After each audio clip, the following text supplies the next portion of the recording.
Welcome to Cuckoo Studio Review. I'm Enzo. You will be watching this headphone review from the perspective of a mix engineer.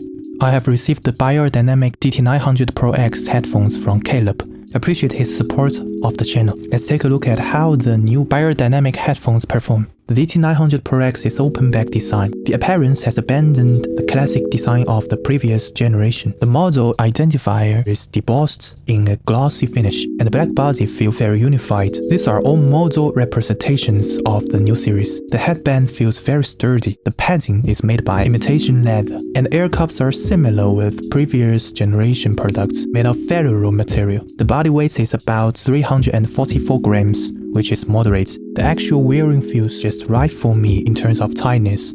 On the side of the left and right identification plate, there's also a plastic plate decoration with the Beyerdynamic's new Y logo. The new series has finally changed to a replaceable wire design. The quality of the wire is also quite high, and the pivot design is no longer easy to pinch the fingertips. These new series details give me a similar feeling of mid-end DT1990 Pro.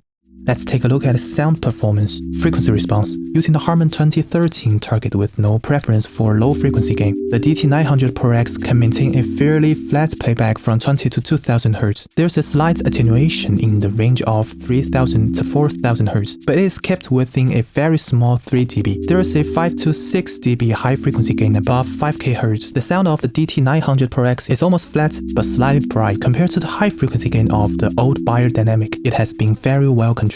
If you prefer a more flat performance, you can obtain frequency response calibration file made by me from Patreon. It involves manual auditory judgment, especially in the high frequency range. And if you support Cuckoo Studio on Patreon by joining membership, it will help us continue producing audio review content faster and better. Thank you for your support. Distortion. At a normal sound pressure level of 86 dB for listening to music, the DT900 Pro X maintains a very low level of distortion, except for the slightly higher low-frequency distortion that is typical of many dynamic structure diaphragm. Everything is very clean above 100 Hz. When the sound pressure levels rise, there's a more obvious second harmonic distortion around 1500 Hz and 3400 Hz on the data. However, the distortion magnitude is still very small. The other harmonic distortion beyond the second harmonic remains at a very low level.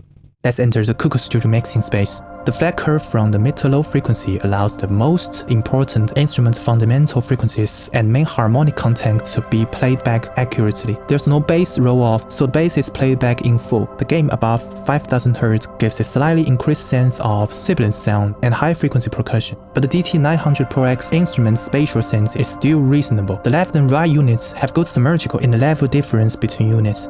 There are no noticeable skill problems aside from variables in rearing the headphones, which makes the center imaging solid. Looking at the side graph, the distortion at 86 dB does not cause a sense of compression or sound contamination on the listening view. The transient details of the sound will not be smeared in any way.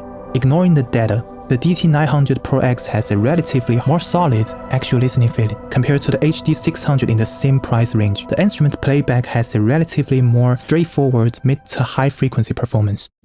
Overall, the DT900 Pro X almost solved all the cons of the previous generation. From the build quality to the sound playback, I have a hard time finding any problems. This is a headphone product that has been carefully improved based on users' feedback. This makes it a top choice for headphones in the 115 to 300 USD price range, and it can also compete with the classic HD600 headphones in the same price range. This is Cuckoo Studio Review. Please stay tuned. I'll be continuing to explore the secrets of headphones with you.